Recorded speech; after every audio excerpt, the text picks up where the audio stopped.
स्वागत है हमारे YouTube चैनल पे।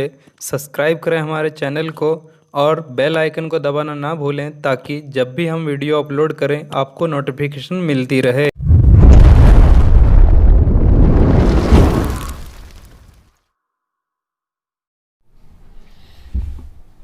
आशा करता हूँ आप सभी अच्छे होंगे। मैं विजय कुमार राय आप सभी का द ब्रदर्स एकेडमी पे आपका स्वागत करता हूँ। 10th के सभी बच्चों के लिए जो मैंने पहले ही उसके साइंस के कुछ चैप्टर्स के वीडियो मैंने ऑलरेडी प्रोवाइड किए हुए हैं, उसका सारा सब कुछ एक्सप्लेन किया हुआ है। तो उससे आगे जो कि जैसा कि मैंने वादा किया था, पिछले जो मेरा चैप्टर चल रहा था वो था लाइट से रिलेटेड, है ना, यानी कि रिफ्लेक्शन टॉपिक हम लोग कर रहे थे और रिफ्रैक्शन बाकी था। हालांकि रिफ्लेक्शन भी थोड़ा बहुत अभी बाकी था। और इससे पहले हमने human eyes and colourful world पूरी तरह से कर लिया है, तो उस वीडियो को भी आप देख लें अगर नहीं देखे हैं तो। वीडियो को स्टार्ट करने से पहले आप इसे शेयर कर लें, चाहे जब भी देख रहे हो वीडियो को थोड़ा शेयर कर दें ताकि हमारे लिए कुछ फ़ायदेमंद हो जाए और ताकि हम भी कुछ आगे ग्रो कर सके ज़्यादा और आप लोगों के लिए अच्छे अच्छे मटेरियल्स ला सके। तो ज़्यादा टाइम ना लेते हुए मैं आगे बढ़ता हूँ। जहाँ तक मैंने पिछले वीडियो में जहाँ तक मैंने छोड़ा था वो था इसी टॉपिक पे आके मैं रुका था कि रूल्स जो होते हैं, rules for obtaining images found by spherical mirror. तो यहीं से आगे हम लोग को बढ़ना था। पहले इससे पिछले वीडियो को अगर किसी ने नहीं देखा तो पहले उस वीडियो को देखें, फिर उसके बाद ये, ताकि आपको बेहतर समझ में आए। तो आगे चलते हैं। इसमें क्या लिखा था कि जब कोई मिरर होता है तो उसमें जब रे आके पड़ता है ना, कोई भी लाइट आके ऐसे पड़ता है तो उसका कुछ नियम है, उसी आधार पे वो मूव करता है और उसी तरह से वो इमेज का फॉर्मेशन करता है। तो यहाँ लिखा है, उसी रूल्स के बारे में हम लोग पढ़ेंगे, ठीक है। The interaction of at least to reflected ray, दो को कम से कम रिफ्लेक्टेड रे है जो एक दूसरे से इंटरसेक्ट करता है किसी पोजीशन पे, है ना, तो उस पॉइंट पे जो है सो ऑब्जेक्ट का इमेज बन जाता है। Any two of the following ray can be considered for the location of image. तो देखते हैं हम लोग कौन कौन सा क्या क्या इसमें हम लोग अलग अलग चीज़ देख रहे हैं, ठीक है। तो आगे आते हैं। सबसे पहला चीज़ हम लोग देखेंगे कि जैसे पहला नियम क्या है कि रे, मान लीजिए, ऐसा मान लीजिए कि कोई भी रे है जो ऐसे कोई मिरर है और इसको बोलते थे प्रिंसिपल एक्सिस और इस वाले को बोलते थे यहाँ सी जो है उसको रेडियस मतलब सेंटर ऑफ कर्वेचर बोलते थे। यहाँ से यहाँ तक का दूरी को जो है सो बोलते थे रेडियस ऑफ कर्वेचर, है ना। तो इस तरह से हुआ करता था। यहाँ से यहाँ तक के दूरी को हम लोग फोकल लेंथ कहते थे, है ना। इस पॉइंट को क्या कहते थे? फोकस, है ना। तो इस तरह का बात था। अब हम लोग क्या करेंगे कि कुछ नियम सीखते हैं। जैसे कि हम बोलें कि कोई भी रे अगर ऐसा आ रहा है कि इस प्रिंसिपल एक्सिस का जस्ट पैरेलल होकर ऐसे गुजरे, तो टकराने के बाद, ये मिरर से टकराने के बाद वो हमेशा फोकस से होकर निकलता है।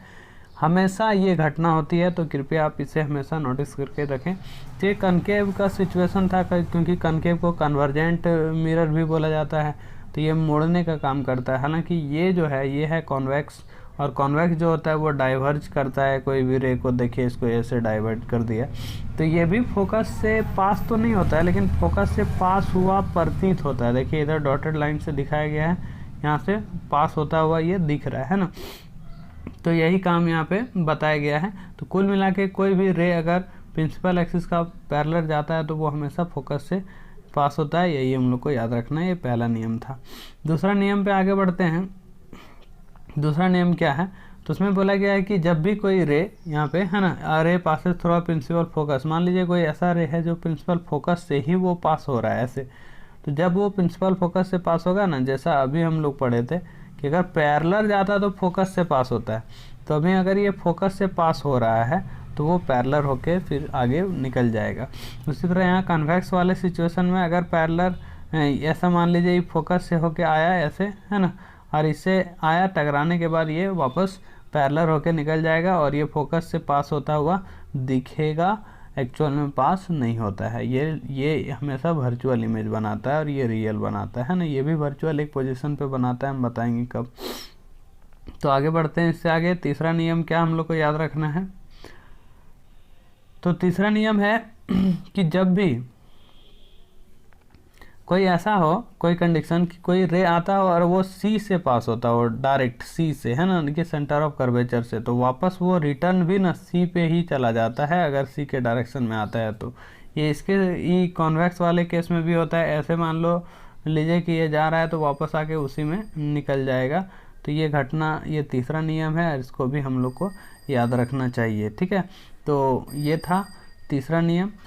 और एक फोर्थ नियम हम लोग को याद रखना चाहिए, और वो फोर्थ नियम है, वो है कि अरे जो इंसिडेंट करता है obliquely to the principal axis, मतलब ऐसे करके यहाँ प्रिंसिपल एक्सिस, ये जो पोल है वहाँ पे आके ऑब्लिकली ऐसे करके इंसिडेंट करता है, तो वापस उतना ही एंगल बनाते हुए आगे निकल जाता है।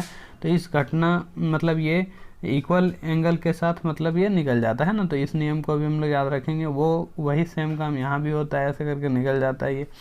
तो ये भी एक नियम था। तो फोर्थ हम नियम इसमें पढ़े हैं, और इसी के आधार पे कोई भी ऑब्जेक्ट, कोई भी इमेज का फॉर्मेशन यहाँ पे होगा। तो देखते हैं किस किस केस में और कैसा फॉर्मेशन होता है। तो अगर हम लोग सिर्फ एक मिरर का बात करें, जैसे कि अगर हम कनकेव का बात करें, तो कनकेव में 6 मिरर, 6 पोजीशन पे हम लोग ऑब्जेक्ट को रखेंगे और हर बार देखेंगे कि इमेज कैसे कैसे फॉर्मेशन होता है। ठीक है, तो जैसे यहाँ पे है formation of different types of images bye a concave mirror. तो किस किस पोजीशन पे हम लोग रखने वाले हैं, तो there are 6 position of object. पहला कहाँ पे रखेंगे, पहला इन्फिनिटी पे रखेंगे ऑब्जेक्ट को और देखेंगे कि कैसा इमेज बना। दूसरी बार ये सेंटर ऑफ कर्वेचर से पीछे यानी कि बियॉन्ड सी, वहाँ पे ऑब्जेक्ट रखेंगे, फिर देखेंगे कहाँ पे इमेज बनता है। उसके बाद सी पे रख के देखेंगे, तो 1 हुआ, 2 हुआ, 3 हुआ। उसके बाद सेंटर ऑफ कर्वेचर और फोकस के बीच में रख के देखेंगे, फिर फोकस पे रख के देखेंगे, और फोकस और पोल के बीच में एक रख के देखेंगे। तो वो 6 पोजीशन हो जाता है, 1 2 3 4 5 6, है ना। तो 6 पोजीशन पे हम लोग इमेज बनाने वाले हैं। अभी फ़िलहाल जो है सो हम लोग जिस पोजीशन पे बात कर रहे हैं वो है, ये रहा पोल और ये रहा फोकस, और फोकस के बीच में ऑब्जेक्ट को रखेंगे तो कैसा बनेगा। याद रखिए, ये जो कनकेव होता है ये हमेशा रियल इमेज बनाता है सिवाय एक जगह पे, और वो खासियत इसी में है। जब अगर कोई ऑब्जेक्ट को फोकस और पोल के बीच में रख दिया जाए, तो ऐसे करके अगर कोई रखेगा, तो कोई भी 2 रे पे हम लोग को डिस्कस करना है। आप सपोज कीजिए कि अगर हम कहें कि यहाँ से एक रे जाके पोल से टकराएगा, तो पोल्स का नियम क्या था कि अगर वो जितना एंगल के साथ टकराएगा उतना एंगल के साथ वो वापस निकल जाएगा। तो इधर निकल जाएगा, तो इधर से देखने वाला जो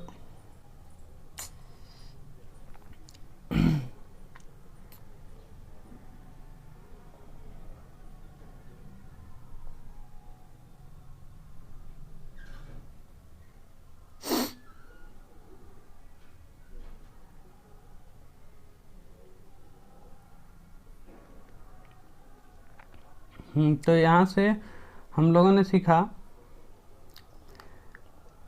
क्या क्या चीज़ हम लोग जाने कि अगर ये ऐसे करके पैरेलल जा रहा है, तो जितना एंगल पैरेलल क्या बोलेंगे, पोल से जाके टकराया, जितना एंगल के साथ गया, एंगल वहाँ पोल पे टकराया, उतना एंगल के साथ वापस निकल गया। तो इसको यहाँ से कोई इंसान अगर इधर से देख रहा है तो उसको लगेगा कि वो रे ऑफ लाइट जो है सो इधर से कहीं से आ रहा है ना, डॉटेड लाइन से। और अगर वो सपोज कीजिए ऐसे करके लगभग इस डायरेक्शन में, लगभग सी के सीधा में जाके टकराया होगा, तो वापस वही डायरेक्शन में आएगा। ऐसा हमने नियम पढ़ा था वहाँ पे, 4 नियम में से ये भी था। तो ये भी इधर से कोई देख रहा है अगर कोई इंसान, तो उसको लगेगा कि रे यहाँ से इधर से आ रहा होगा और दोनों मिलता हुआ प्रतीत होगा यहाँ पे, है ना। एक्चुअल में मीट नहीं करेगा, बस मीट करता हुआ दिखेगा, तो लगेगा कि इमेज ऐसे बन गया है पीछे साइड। तो इमेज जो है सो पीछे बनता है ना। तो कभी भी मिरर के जब पीछे कोई इमेज बन रहा है तो वो हमेशा वर्चुअल बनता है। कहाँ बना, तो देखिए बिहाइंड द मिरर बना, वर्चुअल बना। और इरेक्ट का मतलब होता है जैसे ऑब्जेक्ट रखा गया है उसी तरह इमेज भी बन रहा है सेम पोजीशन में। ऐसे उल्टा बनता तो उसको इन्वर्टेड बोलते हैं, लेकिन अभी ये इरेक्ट का पोजीशन है। उसके बाद ऑब्जेक्ट जितना बड़ा था उससे थोड़ा बड़ा बनाया ये, तो बोला गया है कि लार्जर देन द ऑब्जेक्ट, यानी कि जिसको मैग्नीफाइड इमेज कहते हैं। तो ये क्लियर हो गया होगा आई होप। उसके बाद दूसरे केस में हम लोग बात करते हैं कि अगर कभी ऑब्जेक्ट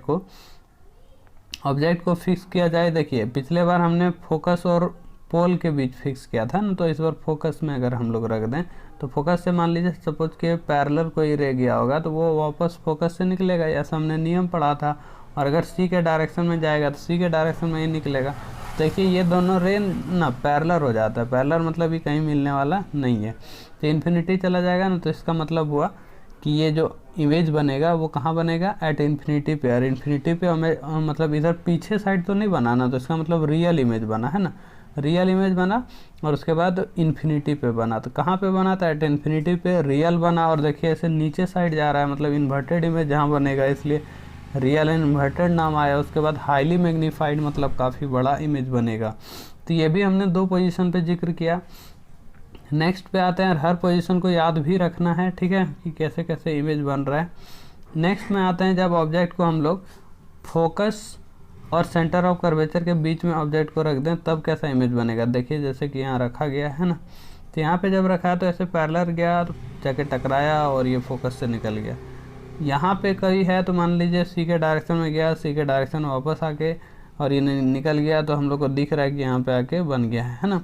तो इस बार जो है सो देखिए नीचे साइड इन्वर्टेड बना है, तो एक तरह से सी से जस्ट पीछे बना है ना। तो बोलेंगे कहाँ पे इमेज बना, तो बोला beyond the centre of curvature. कैसा बना, तो रियल बना और इन्वर्टेड बना। उसके बाद लार्जर देन द ऑब्जेक्ट, जिसको मैग्नीफाइड कहते हैं, है ना। तो ये भी क्लियर हुआ। तो 3 केस में हमने डिस्कस किया। अब आते हैं चौथा केस की, हम बोले थे 6 केस में हम लोग डिस्कस करेंगे इसको। तो नेक्स्ट में आते हैं, जब कोई ऑब्जेक्ट को अभी हम लोग सेंटर फोकस और पोल के बीच, हमने फोकस और सेंटर ऑफ कर्वेचर के बीच में ऑब्जेक्ट को रखा था। इस बार अगर सी पे ऑब्जेक्ट को रख दिया जाए तो क्या होगा। तो मान लीजिए इस केस में भी पैरेलल अगर जाएगा कोई भी रे तो वो फोकस से होकर निकलेगा। और अगर कोई फोकस से होकर जाता है, तो पिछले बार हमने बताए थे उधर रूल्स में कि अगर कोई फोकस से होकर जाता है कोई रे ऑफ लाइट तो वो वापस पैरेलल निकल जाता है। दोनों मिला कहाँ, यहाँ। तो ये एक सेंट्रल पार्ट है, इसको याद रखिएगा कि कभी भी ऑब्जेक्ट को कोई भी ऑब्जेक्ट को सी पे अगर रखते हैं तो इमेज भी सी पे ही बनता है और सेम साइज का बनता है, ठीक है। तो बोलेंगे at the centre of curvature, इसी सी को बोलते हैं सेंटर ऑफ कर्वेचर। तो यहाँ पे इमेज बना, रियल बना, इन्वर्टेड बना और same size as that of object. तो ये भी याद रखना है। वर्चुअल सिर्फ एक पोजीशन पे बना था, वो भी याद रखना है ना, कि एक पोजीशन था जहाँ पे वर्चुअल इमेज का फॉर्मेशन होता है। कब बना था, जब ऐसे करके कोई मिरर था और यहाँ पे फोकस था और यहाँ पे पोल था और इसके बीच में ऑब्जेक्ट को रखे थे, तो इधर आके पीछे साइड वर्चुअल इमेज बनाया था। अब यहाँ आते हैं, अगर कभी भी ऑब्जेक्ट को हम लोग बियॉन्ड सी रख दिया जाए, तो पीछे रख देंगे तो कैसे बनेगा इमेज। देखिए यहाँ पे हम रखें, बोला गया है कि यहाँ पे सी था, अब सी के जस्ट पीछे यहाँ पे रख दिया गया ऑब्जेक्ट को, तो सी के डायरेक्शन में जाएगा, मतलब पैरेलल तो हमेशा फोकस से निकलता है और सी के डायरेक्शन में जाने पर वापस उसी डायरेक्शन में निकलता है, तो दोनों टकराता है इस पॉइंट पे। और देखिए आप कि ये इन्वर्टेड एक तरह से कहाँ पे बना, तो इमेज बना है सी और एफ के बीच में बना है। उसके बाद रियल बना है और इन्वर्टेड बना है, उल्टा बना मतलब इन्वर्टेड बना और स्मॉलर साइज का बना है। तो यहाँ पे उसी चीज़ का जिक्र किया गया था, यहाँ ऊपर में देख सकते हैं क्या दिया गया था कि between the focus and centre of curvature के बीच बनेगा, रियल और इन्वर्टेड बनेगा और smaller than that of object बनेगा, यानी कि जिसको डिमनीज कहते हैं। तो 5 इमेज हमने देखे।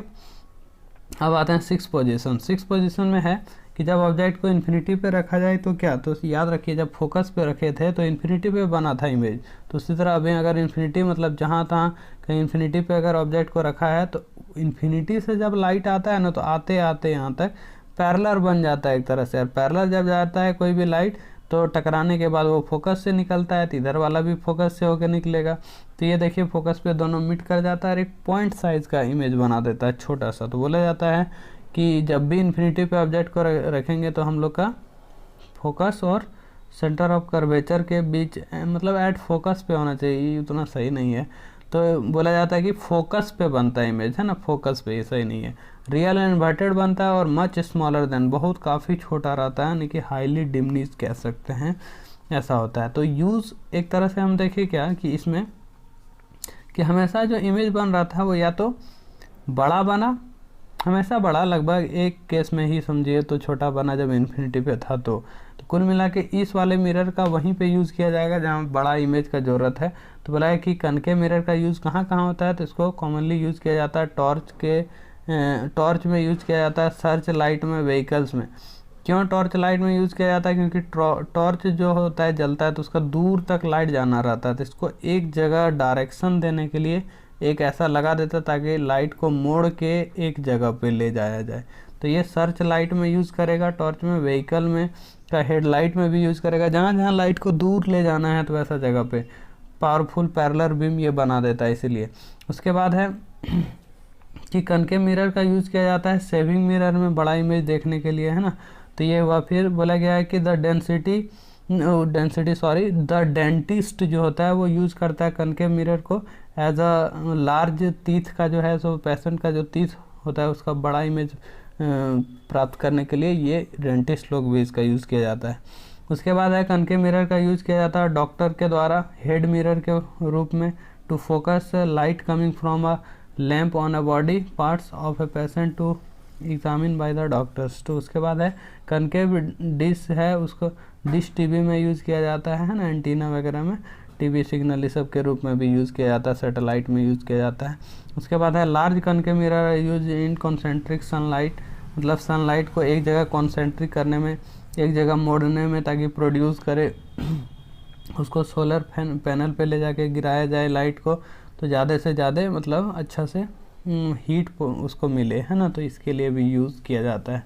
उसके फॉर्मेट अब देखिए एक अभी तक हम लोगों ने बात किया है कि कनकेव मिरर जो है सो कैसे कैसे इमेज बनाता था। हमने 6 पोजीशन पे बात किया था। क्या कन्वेक्स मिरर भी 6 पोजीशन पे इमेज बनाता है? तो ऐसा नहीं है 6 पोजीशन पे, एक्चुअली इसका उतना हम लोग नहीं डिस्कस करने वाले हैं। तो याद रखिए इसका 6 पोजीशन पे हम लोग डिस्कस नहीं करेंगे। सिर्फ बोला गया है कि ऑब्जेक्ट को अगर पी मतलब ऐसा देखिए ऐसा होता है कन्वेक्स मिरर, इधर पेंट किया हुआ रहता है, आई प्रिंसिपल एक्सिस है तो इसका एफ होता है यहाँ पे और यहाँ पे होता है पी, है ना, सॉरी इसको बोलते हैं सी, यहाँ पे होता है पी। तो ये जो पी है ना, पी और एफ के बीच में ऑब्जेक्ट मान लीजिए कि यहाँ पे पी है और यहाँ पे एक तरह से इन्फिनिटी मान लीजिए, तो इसके बीच में कहीं भी ऑब्जेक्ट को रखेंगे ना तो ये हमेशा इधर छोटा सा इमेज बनाता है, यानी कि वर्चुअल छोटा सा। तो ठीक है, तो कहीं भी इमेज जो इसका जो बनता है ना वो छोटा बनता है, यानी कि पोल और फोकस के बीच में ही बनता है हमेशा। ई पोल है और यहाँ फोकस रहता है, वर्चुअल फोकस। तो बोला between the pole and focus के बीच में हमेशा बनता है और वर्चुअल बनता है। उधर पीछे साइड मिरर बने इमेज बनेगा तो वही हुआ वर्चुअल, और इरेक्ट मतलब ऐसे ऑब्जेक्ट रखेंगे तो ऐसे ही बनता है इमेज, है ना। और स्मॉलर देन द ऑब्जेक्ट, तो कुल मिला के ये वाला जो मिरर है वो हमेशा छोटा सा इमेज हम लोग को देता है। तो ये वहीं पे यूज़ होगा जहाँ छोटा इमेज का ज़रूरत पड़े, जैसे कि यहाँ बना के दिखाया गया है, यहाँ ऑब्जेक्ट को रखा गया था।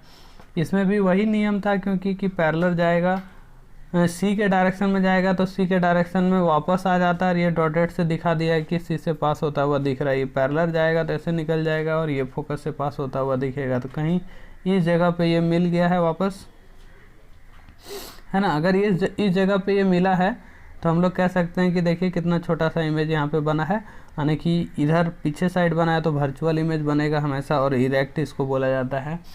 तो ये था, यानी कि 6 पोजीशन में कहीं भी बात किया जाए तो हर बार यहाँ पे फोकस पे ही बनेगा, हर बार जो है सो वर्चुअल और इरेक्ट बनेगा, हर बार बनेगा ऐसा ही, और काफ़ी छोटा बनेगा हर केस में, ठीक है। तो ज़्यादा इसमें दिमाग लगाने वाली बात नहीं है। अब आते हैं कि इसका यूज़ कहाँ कहाँ होगा। तो कनकेव मिरर का यूज़ कॉमनली यूज़ किया जाता है गाड़ी का साइड मिरर में, क्योंकि वहाँ पे बड़ा बड़ा बस ट्रक ये सब का इमेज को छोटा करके देखने में काम आता है। उसके बाद this mirror are fitted on the side of vehicles में enable us to driver to see traffic behind, है ना।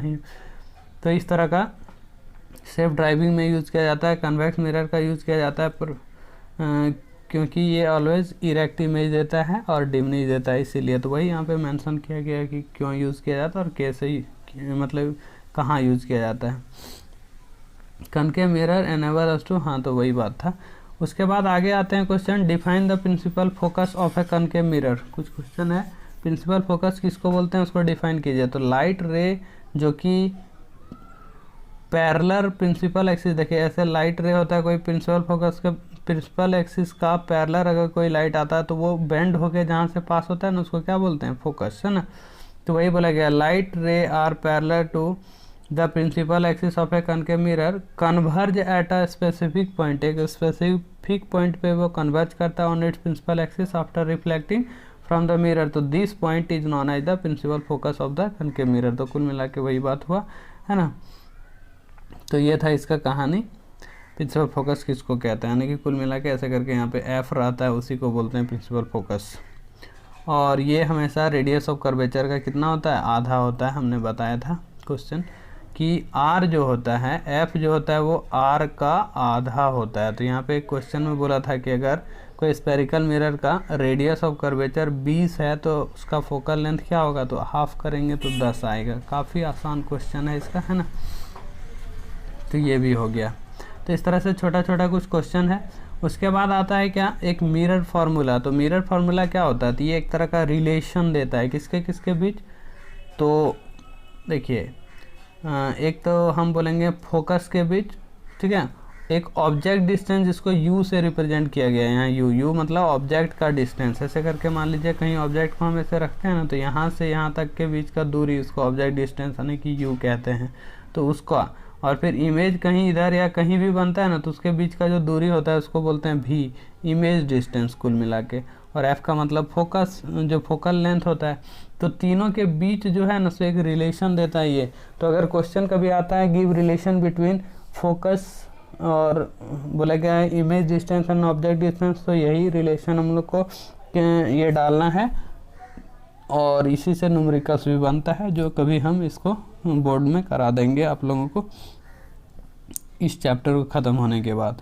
तो नेक्स्ट क्वेश्चन पे आते हैं, क्या वो है मैग्नीफिकेशन। काफ़ी इंपॉर्टेंट है मैग्नीफिकेशन क्या होता है।